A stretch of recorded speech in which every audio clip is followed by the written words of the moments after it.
Bonjour à tous, bienvenue sur VRU TV. Alors aujourd'hui on est à la boutique Lutèce City, juste à côté des Parcs des Princes, une boutique de supporters qui existe depuis un peu plus de 40 ans à peu près.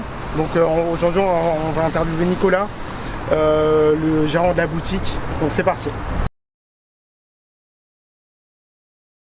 Alors suivez-nous sur la page YouTube, n'oubliez pas d'activer la petite cloche qui se trouve juste là, la petite cloche, pardon, et aussi sur les réseaux sociaux, Instagram, Facebook. Allez, à tout de suite.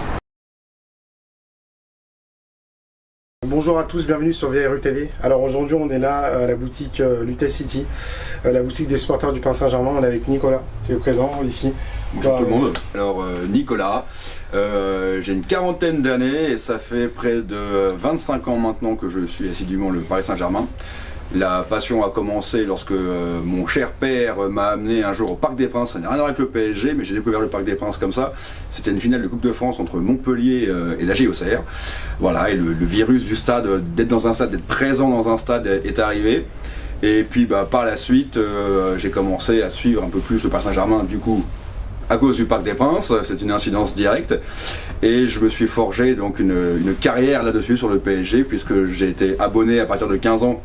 Je me suis abonné au parc jusqu'au plan Le Pro. Est-ce que tu as une tribune spécifique ou pas forcément? Alors à l'époque c'était très compliqué d'aller directement à Auteuil, parce que c'était plein.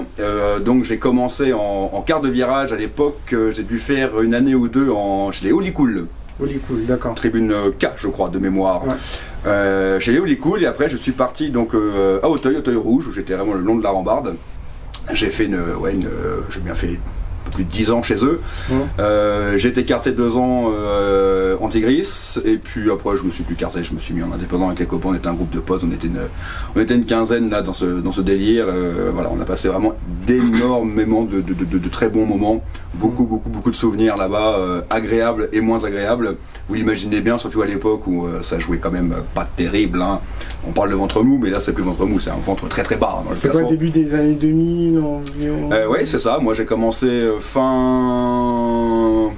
années 97-98, je crois que c'est l'année de la Coupe du Monde, j'ai commencé à être abonné au parc. Voilà, encore ça allait, c'était une fin de génération qui remportait encore quelques titres, et puis par la suite est arrivé ce qui est arrivé.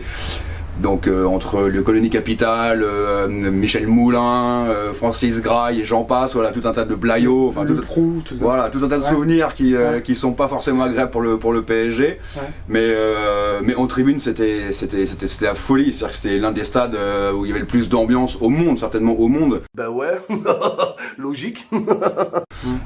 Par sa capacité qui est plus petite, alors je parle pas de la Bombonera, je parle pas de l'Amérique du Sud, ou voilà, en Argentine, tout ça, au Brésil, sont des énergies qui sont encore différentes. Alors, ou en Europe de l'Est. En Europe en tout cas, en Europe centrale, je sais pas comment on peut dire ça. Europe de l'Ouest, Voilà, de l'Ouest. On avait quand même l'une des plus grosses ambiances entre Boulogne et Auteuil qui s'entendait encore à peu près bien. Sauf vers la fin évidemment, mais il y avait vraiment une très grosse ambiance, et là c'était topissime.